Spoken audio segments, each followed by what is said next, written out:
The timing of both of these bankruptcies that we're seeing and looking at in real time is a little bit disconcerting to me. Instead of kicking these ladies while they're down, I'm talking about Pinky Coles, founder of Slutty Vegan, and Fawn Weaver, co-founder of Uncle Nearest. Instead of kicking them while we're down, we're going to educate you on what is actually or what could be going on behind the scenes right here, right now on the Ujamaa Network. Social media has, by and large, become a place where people can do poison pen activities from the safety of their keyboards and just talk cash shit about somebody you don't even know and don't know you. Why are we doing this? I don't know. But what I'm not going to do is engage in this nonsense. But I am going to educate you on what these Chapter 11 bankruptcies actually constitute and what's actually going on when you look deep into what the actual filings are and what's happening with the progress of these cases. We're going to start off with Pinky Coles. To say Pinky Coles has been going through it lately is an understatement. But let's talk about some positives. She came to prominence in 2019, and what followed was nothing more than stratospheric. Just great press, great business, everything that you could help from rags to riches success story. She opened up a food truck with about 5 grand, started selling vegan food, and never looked back. Problem is, sometimes that growth can adversely affect you. Now, originally, Pinky set this corporation up as an LLC, and we're going to get into that a little deeper when it comes to this Chapter 11 bankruptcy and some things I want to point out to you. As an LLC, you do have certain level of protections, but somewhere along the line, I think it was last year, she decided to opt out of the LLC protection and filed an S corp in Delaware, changing the structure of the business. This may have been the catalyst for what's going on right now. But getting back to Pinky, she went through it this year. There was a lawsuit filed um, behalf of some of her employees at one point in time. She almost lost the business, she admits to. And this is after all the interviews and the Oprah stuff. Just just crazy stuff going on. With that, she was sued for $87,000 on that rent at the Edgewood location, while opening up another location for another spot. I believe it was called Vogie's. Her Bentley was stolen, later found stripped of parts. Just going through it. But what we're trying to focus on now is what could possibly be going on with this Chapter 11 bankruptcy. See, what's happened recently is that after she filed bankruptcy, her home was seized. And you're thinking, well, she has a corporate filing. She's a S corp or a C corp or an LLC.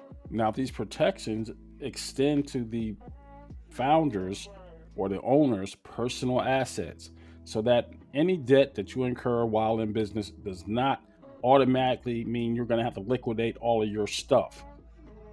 So, what happened here?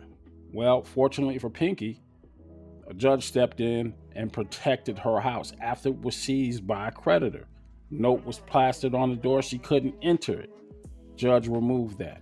And that's the beautiful thing, the only good news that's happened recently while she tries to navigate her way out of this debt. Now, in this motion that her lawyers, Pinky's lawyers, filed, it mentioned the property that was seized and, like, look, I'm intending on renting that property out so I can pay the debt. The judge agreed. You're trying to encumber her debt paying obligation by taking away a source of revenue. See, the difference between a Chapter 7, Chapter 11, and a Chapter 13.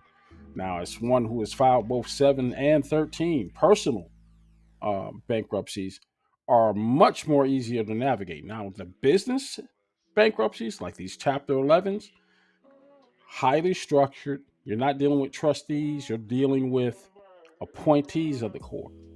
Now, these creditors, Chapter 11 is supposed to protect you. In this case, it did. Because you just can't just take property that belongs to this individual to satisfy the debt. The debt is being structured under this Chapter 11 protection. So we can go ahead and make those payments to you. Now, whatever happened that got Miss Cole into this situation, that's not for us to talk about. And we're not going to throw or kick sand on somebody while they're down. But what we do know through this filing is that she's using this property for money. In other words, there's not enough money being generated, so we got to use every resource we have to satisfy this debt. And fortunately, that's what's going to happen. Now, the key difference between a Chapter 11 and a Chapter 13 bankruptcy is pretty much who handles the debt, right? Personally, through a Chapter 13, you pay what's known as a court-appointed trustee. The trustee is paid a fee in addition to what you owe. That's worked into the debts that you're going to be paying as it's coming out of your check and you're making these payments. Now, you could have it drawn out of your check as a draft or, just garnished, your wages be garnished. Or in my case, I was just able to pay it. No misses, cannot miss a payment, and you're good.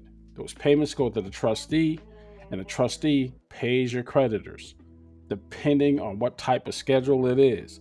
You have secured debt and unsecured debt in Chapter 13 bankruptcy. Those secured debts got to be satisfied first. That's the pecking order. Now, in the Chapter 11, which is a business debt, those entities, those lenders, can demand their money up front. And what happens in these cases, if there is any kind of slowdown or you're unable to pay, you can be placed in what's called receivership. That means a court-appointed person is going to go in and secure the assets for the lenders. They're not your friend as a debtor. You are not going to be prioritized. Your feelings don't matter. The receiver is only there to collect the debt.